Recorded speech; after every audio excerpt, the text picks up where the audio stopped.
আসসালামু আলাইকুম, সবাইকে জানাই রমজান মুবারক। আমি একটা ছোট্ট একটা কাহিনী জানাই আর সামনে আগাই।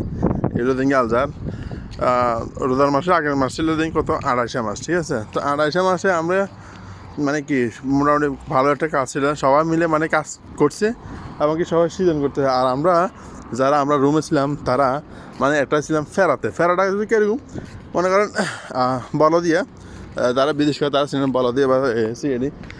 আমাদেরকে আমরা যে রুমে ছিলাম ওই পাশে মসজিদের ওই পাশে, তো ভালো কথা আমরা ছিলাম, ভালো কথা কাজ কাম করতেছি।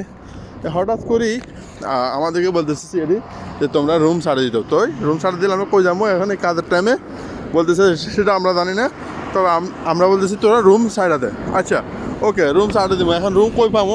এখন রুম এদিকে খুঁজলাম, তারপরে এদিকে খুঁজলাম, তারপর এদিকে খুঁজলাম, মানে চারোদিকে খুঁজেছি। আবার ওই মসজিদের পিছনে আমাদেরকে মানে কি থাকার লেগে দিতেছে না।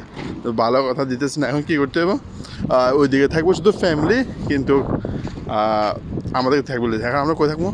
আমরা কী করছি, এই কাজ কাম এই সিজনের ভিতরে ফালাই রে, ঠিক আছে। এই রুম খুঁজতে সিজন হয়ে গেছে, এমনি রুমও ঠিক মতো পাই না। এখন রুম পাচ্ছি তো এখানে এই জায়গায়, এই যে সারা মরুভূমির ভিতরে, ঠিক আছে। তো এখন এই রুমের ১২০০ কত ১৮০০ টাকা আর ৮০ কত মাত্র আমরা ৬ জন। এখন ৬ জনের ৩০০ টাকা ধরে হতে মাসে পড়তেছে। তো এটা রাখা খুবই অসম্ভব, ঠিক আছে। তো এই রুমটা আমাদেরও ছাড়ে দিতে হতেছে। এই যে এটা হচ্ছে আমাদের রুম, এই সারা মরুভূমি এখানে ভিতরে। এখন আমরা মানে কি কাজ করবো না এভাবে রুম খুঁজবো? কারণ এটা এই মাসে যে ৩১ মাস, ঠিক আছে। এই মাসে আমরা কি আবার রুম ছাড়ে দিতে হবে, ছাড়ে দিয়ে আরেক জায়গায় যেতে হবে। মানে দুবাইতে আসার পরে মানে রুমগুলো যে পরিমাণ একটা ফেরার ভিতরে আছে, মানে কি বলবো, খুবই কষ্টের ভিতরে আছে।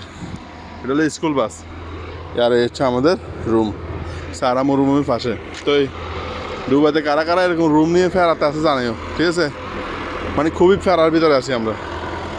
ওকে, আল্লাহ হাফেজ, সালামু আলাইকুম।